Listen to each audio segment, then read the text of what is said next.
Hello, and welcome to the AgCulture Podcast, where we share insights about the future of agriculture. Each week, we dive into the stories, technology, and ideas shaping a sustainable and profitable future for farms and rural communities alike.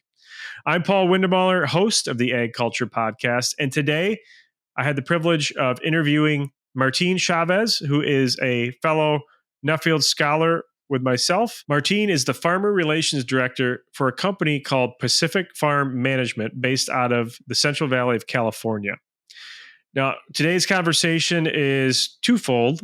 Martin and I are going to talk about field personnel management in row crops, specialty crops in the California market, as well as his journey and his study topic around labor management around the world. So listen up. I know you're going to enjoy this topic, very interesting topic with Martin Chavez. Hey everyone, before we get started with today's episode, I just wanted to take a second to thank our sponsors, Bank Barn. I love these guys and what they're doing to streamline banking and agriculture. They're helping to connect farmers and lenders so that today's farmers have more options no matter the size of operation.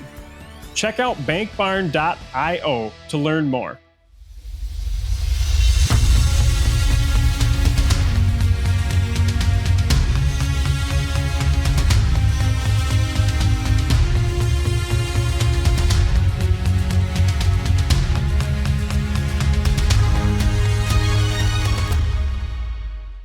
Martin Chavez, welcome to the AgCulture Podcast. It's so good to have you here today. Yes, thank you for having me, Paul. Really excited to have a conversation. We've only really done one episode in the last year so far talking about labor management, and I know that's something that you're passionate about and you have a lot of experience with being from California. So I'm looking forward to having a discussion around that, as well as you being a fellow 2024 USA Nuffield scholar. So we've enjoyed some time together while we were in Brazil. And I think that was the first time we met, right? Was in Brazil? Correct. Yes, correct. In Brazil. And right now, your current role is Farmer Relations Director for Pacific Farm Management in California, right? Correct. So I work for Pacific Farm Management. We're one of the largest, if not the largest, farm labor contractor right now in the state of California. So we employ anywhere between 3,500 employees up to 5,000 any given week, Paul. In any given week? Yes. So that fluctuates quite a bit throughout the year. Correct. It just depends on what's being grown at the time or being harvested, and then also what's being pruned. So right now during the winter time, usually it's slow season for most, but it tends to pick up a lot for us because we have citrus harvests going on, and then we also have pruning for vines. So we have quite a few crews out there.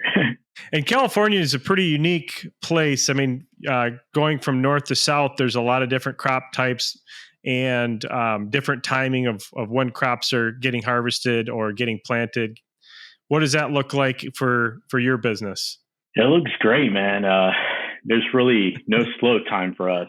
So for us, is we can have a crew planting almonds and pistachios the same week we are harvesting citrus. So it's quite busy and intense. So I guess it's a good thing because it keeps me on my feet, keeps a lot of my colleagues on our feet. You know, there's no boring day in our company.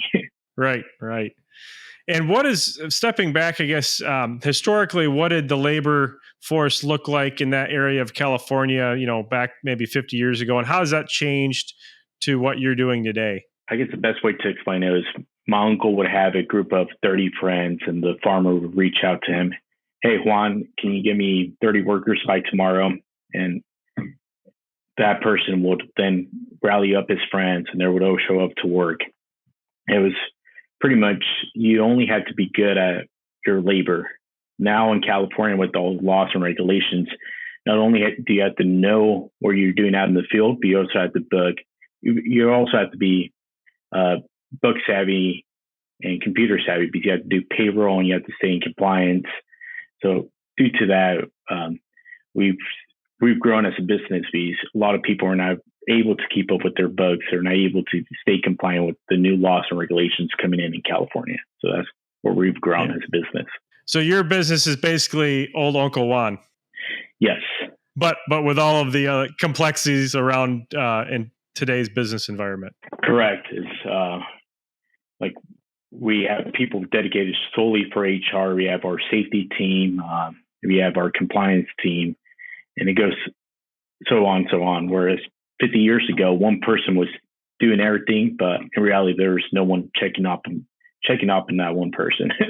Right. It's become a lot more complicated in California.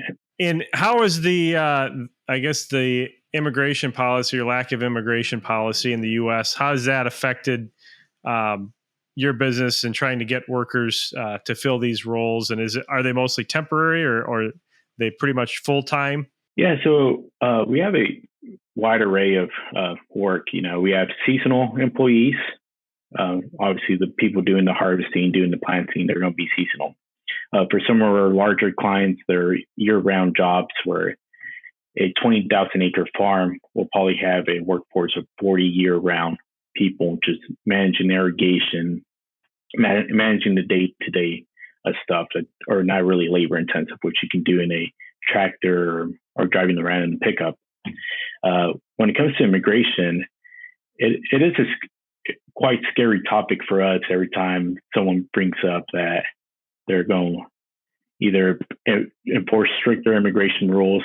I'm kind of curious to see your thoughts on what directions you feel we could work to have a solvable solution to this issue. One thing is, I'm the son of immigrant farm workers. So when it comes to immigration, that topic becomes really personal to me because I know I'm in the position I am because my parents made the move to come to the United States for a better life. They knew they probably weren't going to achieve it in their lifetime, but their kids were going to have the opportunity to go on to college and so on.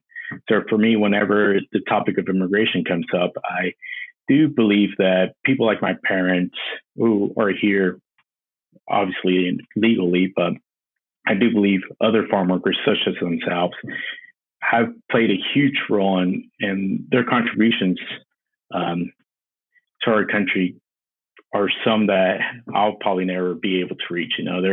They're feeding a whole population and in some cases building homes and so on. So I do believe that people that have been here for 20, 30 years, even as far back as 10 years, I do believe we do owe them as a country some form of legal status to be able to live in this country comfortably, especially if they've been working here for so long and been such productive members to our society. Yeah. And do you get into the H-2A programs and those type of government programs that are out there for bringing in workforce, or is that something that you guys don't really deal in?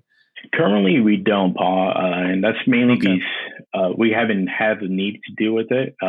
If you look at the Salinas Valley, also in California, that's where you have a large H-2A population. That's considered the salad bowl of the world, of the country, I should say. That's where all the leafy greens are grown. So out of 80,000 workers there, roughly 80 to 90% of their workforce is on H-2A. But once again, those guys are able to pay the higher commissions and premiums to be able to house, feed, and transport their workforce out to the field. And a lot of the crops that you're dealing with are probably a little bit lower margin. They might be higher volume, but lower margin type crops where that program is just out of reach for them financially. Correct. If almonds were back at $4 a pound, like we saw in 2017, then possibly we could have done some H-2A. But you fast forward to the current year, and we're at $1.80, $1.90 a pound. So it's a rough time for Central Valley farmers right now.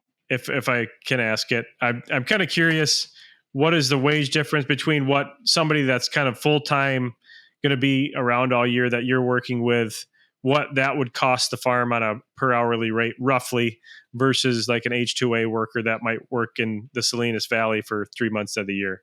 So a huge difference will be on commission rates. So we technically in the Valley, by the valley, I mean Modesto all the way down to Bakersfield in California. That's the middle of California. We charge roughly 35% commission to the grower. That's what we're going to tackle on per hour worked for each employee. In the Salinas Valley, once you tackle on transportation, housing, and then food, you're looking at roughly at the lowest end, probably 80% commission. Oh, wow. Yeah. So over double. Yes. And that's if you sharpen up your pencils. Yeah. And is that something that you see in California agriculture? Is that able to compete long-term with what we're seeing for fruits and vegetables and other crops that are being grown in South America, Central America, that's coming into the U.S.? Yeah. In some crops, we haven't been able to compete. You see that especially like 2 years ago, we saw that with asparagus. Asparagus were down to maybe 1-2 farmers in the entire state, just because it's a really labor-intensive crop. And I do see that potentially being the case moving forward in other crops, where we probably just won't grow in. It would go down to Mexico or Chile. But the one thing I think the only thing keeping us afloat right now is the fact that consumers taste the California produce and they notice the difference. It tastes better than Chile and Mexico. I'll put my money in California grown produce any day, Paul. I'm sure. Yeah. I know you're very proud of that, and you should be. It's been an amazing place to grow crops. Not to say anything bad about Chile citrus, but I've had a Chile citrus, a mandarin, compared to a California mandarin. Huge difference. Yep. What are some of the big challenges that you face on a regular basis in your business? I guess one of the biggest challenges we've had is just making sure we have workers working at all time of the year. Because one thing about your workforce is if you find a quality crew and a quality worker, you want to keep them around as long as possible. So for us, the big part of our business is making sure we have work for them. So as soon as they wrap up with citrus harvest, we got to line up some other job right after for them. And that's the biggest hurdle for our company. Yeah. But it's a good problem to have, especially given the fact of our size. I guess on regulatory, I'm kind of curious to see your thoughts. Do you feel like it's overbearing on regulatory over the last few years, or do you think a lot of the regulatory things that have come into the hand-picked and hand-harvest labor have been legitimate? It's a mixed bag, Paul. If you asked me 50 years ago, there was obviously the labor movement in California, which did a lot of good to the workers. Improved their working conditions, and it was something that we needed to go through as an industry. If you fast forward to now, some of the regulations are coming into place. They have, I'm not sure if it's good intentions by policymakers or they're just obviously don't understand the business, but it does end up hurting the farm worker at the end of the day. It cuts back in their hours, and it makes it more difficult for a farm worker to survive in the high prices that California has. No, I'm kind of curious if you would like to go into this. Great. If not, just stop me. But I know you ran for public office. Yeah. What were some of the catalysts to that? So was that a passion that you had based off your role and your past history of being the son of immigrant farm workers? Yeah, so it was a mix of everything, Paul. It's when I was in high school, I was wanting to do computer science. That was my thing. I'm going to go off and make a lot of money, as any kid wants to do when they're young. What I quickly realized is that I wasn't a great programmer. 1 zeros and learning Python and all those languages got quite confusing. But it was through a summer program I was involved in that I met the former First Lady of California that then encouraged me to get involved with government and policy, because you can do policy work that can better your community. So that's one thing I got really involved with, getting involved in local campaigns, getting involved with working for some of the members in the local area. So when I went off to college, I was set on wanting to pursue a government, and quickly realized I liked farming a lot better. As I'm sure you do too, Paul, but Yep. it was paying for college, when you have this bill in front of you that you have to make X amount of money to pay for your tuition. And the summers working on the farm is really what attracted me to going back to the farm and understanding farming. Luckily, in our region, the decision makers are usually your farmers and your growers. So it pretty much went hand in hand, government and farming. So I ended up learning what the issues were for the people that are pretty much in the position to make some of the changes in our region. So that's one of the reasons I decided to run for office, because I was just tired of seeing what's going on, one, to our farm workers, and two, to our farming community overall. And you got involved in a few other things in your community as well. Do you want to talk a little bit about those things? Yeah, so I've been heavily involved in my community. That's one of the reasons I enjoy my current job, Pacific Farm Management, because we're heavily involved in various rural communities, just because that's where a lot of our workforce comes from. So back home, I've had the opportunity to serve on the Public Utilities Board for my community. So that means dealing with sewer and water issues. So I've been heavily involved with that. In California, we have a lot of water issues, especially when it comes to safe, reliable drinking water. And yeah, especially so it's very critical. Yes, it is. So I've been overly involved with that issue. I remember actually back in 2017, I had all 4 wisdom teeth pulled out when our community wells went down. And then that led me to being I was the spokesperson for the district at the time. So that led me to doing all the media interviews with my face swollen up. Yeah. It was thanks to those interviews that the government realized that they needed to step up and actually do something for our community and get the water up and running for the residents. So I guess I would do it again. Well, yeah, water is a very critical thing in agriculture, but especially when you're in a place that lacks adequate rainfall, consistent rainfall, Sure. some years, and you're using it all the time to grow crops that grow the community. Correct.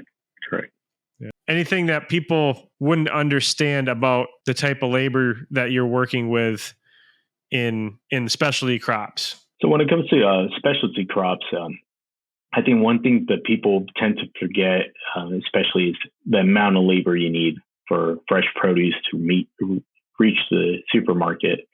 For example, a 20-acre block of citrus can require up to 100 people picking for an entire day or a few days.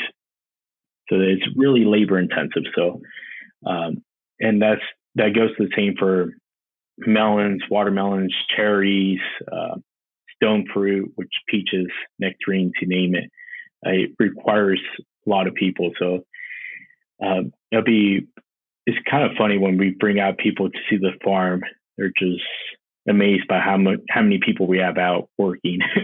Yeah, it's something that a lot of people don't understand is they see a block of trees and think, oh, well, that's probably harvested by some machines or something nowadays. But I don't think people realize how many active hands still are the ones that are picking and harvesting their fruit and vegetables. Well, I mean, like in citrus right now, we have workers harvesting 1 up to 3 tons of fruit a day. And wow. I mean, that's with picking bags. They have their 50 to 60 pound picking bags, just throwing citrus on them while also standing on a ladder, picking from the top of the tree. So it's a really high skilled job, despite what others may say. Right. And have you guys implemented any technology along the way to help out the labor force do that job quicker or more effective or safer? There's technology involved in a lot of different crops. You see it in vines. You see it in even row crops where you have robots that go out for trays, put the fruit there, and then it takes it back to the end of the row. There's certain crops where the mechanization still hasn't occurred, and that's probably in the years to come. Yep. I mean, if we start seeing a labor shortage, we're definitely start moving that way. It's either. Have you had that? I know 2020 was a really tough year for a lot of people. Have you experienced that in your business where it's been very, very difficult to find good workers now? 2020 was the year for us. That was definitely the year that we started shifting our brains into thinking about H2A and how we're going to implement it. Luckily, by 2022, the labor situation got a lot better for us. There was an abundance of labor, and now in California we have an abundance of labor, and that's primarily due to commodity prices being down, so farmers having to pull out orchards, or the shortage of water allocation. So farmers being unsure if they're going to get an allocation the following year. So you're farming with less water. Yeah. Well, good. Well, I'd like to switch gears a little bit. No, at the beginning, I mentioned that you're a fellow 2024 Nuffield Scholar. And I want to talk a little bit about what your project is that you're focusing on as part of your Nuffield journey, and then also some of the places that you visited and some of the things that you've learned so far along the way. Yeah, so as a Nuffield Scholar, my topic is labor shortages in the industry worldwide. So I'm looking at mainly at, for example, in the U.S., we use H2A, which is the visa program we have with Mexico and Central America. But for me, I'm looking primarily at those type of labor arrangements between countries around the world. So in Australia, they have the PALM scheme with the Pacific Islands. And the UK, they have the Central Asia scheme with the STAN countries. So looking at how those programs work, both for the grower and then also for the countries where the labor is coming from. So some of the countries I've had the opportunity to visit so far, thanks to Nuffield, have been Brazil, where you and I met, Paul. And then I've gone to Australia, Zimbabwe, UK, Netherlands, and then Georgia right next to the Russian border. And pretty soon I'll be leaving here again in my travels. And where are those going to take you next? So they're going to take me down under again. So I'm going New Zealand first, then off to Australia. And then from Australia, I'll be hopping over to Europe and then Morocco and then Latin America for a bit. What are some of the unique things that you saw on some of the countries you've already visited that you weren't expecting? Man, there's a lot, Paul. Like, to begin with, it was my first time out of the U.S. and Mexico. So beyond Mexico, I had never been out of the country. So I think there's a lot of misconceptions I have about a lot of places that have been busted. And but I think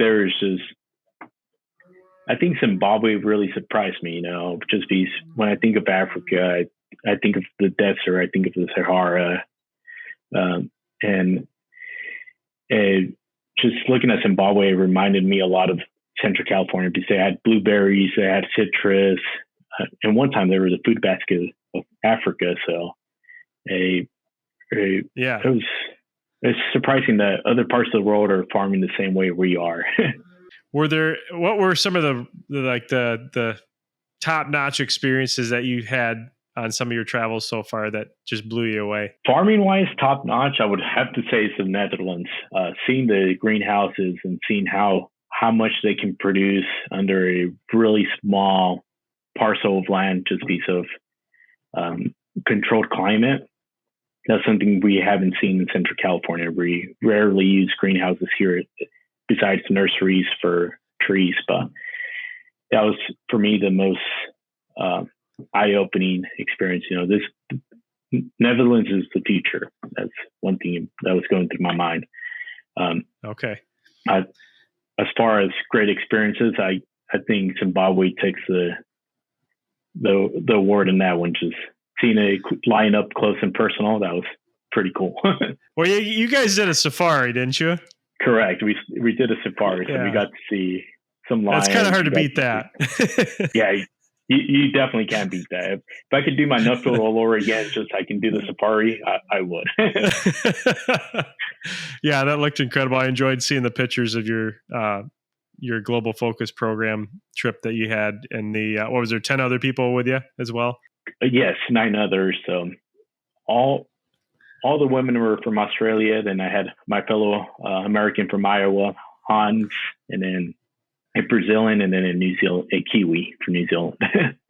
What were the dynamics like? I know for me, I did a similar trip to what you did. I'm kind of curious to hear your take on the dynamics of having a group from all over the world that didn't know each other much before you left on that trip, and then having to spend 5-6 weeks traveling around the world together. It's quite interesting, Paul. And I say that in the sense that we all meet up at the airport, and it's kind of like, hey, I saw you in Brazil. We spoke for 2 minutes. That's like day one, And then by the end of the trip, it's so strange because it feels like you're kind of leaving behind your family because they're a group of people that you've traveled with for 5 weeks. Like I still talk to them quite often. It was kind of funny. The other day, at work, I was mentioning the story of one of my fellow Nuffielders from the trip, and someone finally went up to me and said, we don't know these people, right? Like you keep mentioning the stories about them. Like we still haven't seen what they look like, these characters. So, that's funny. It's an incredible experience, and I hope to run into them as my journey in Nuffield goes on, and hopefully throughout life again. Yep. What are some of the things you're hoping to get out of this whole experience with Nuffield?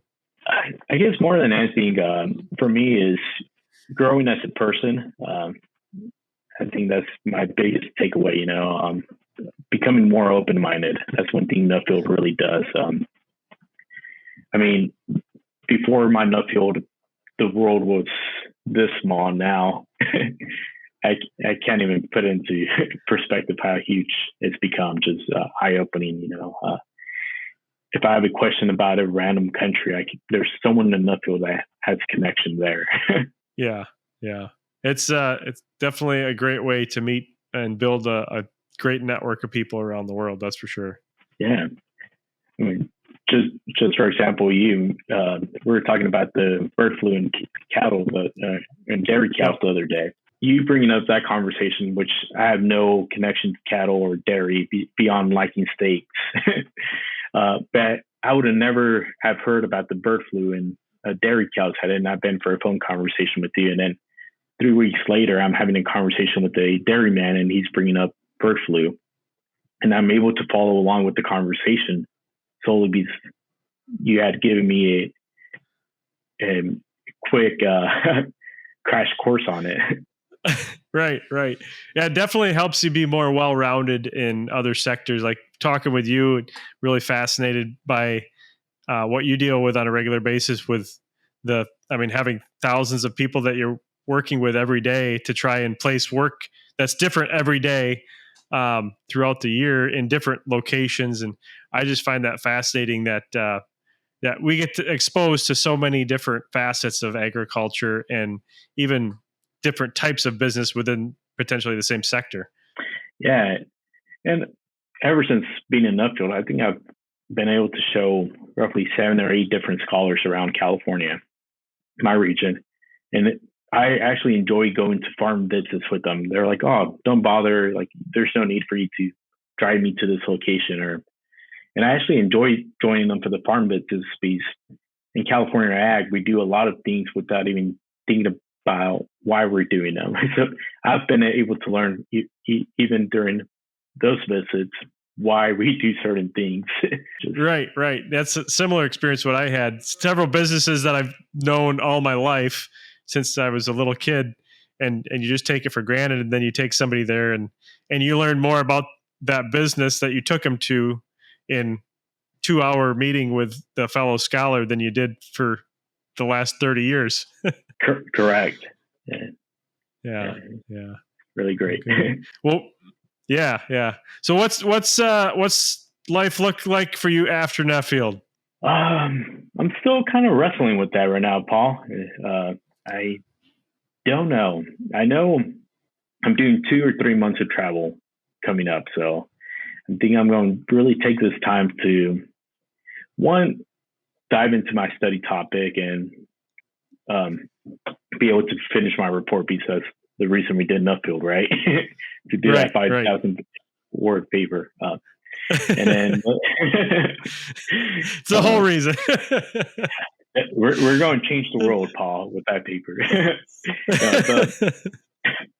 I think I'm really excited for my travels, Paul, just because I'm looking to see what's out there, and hopefully that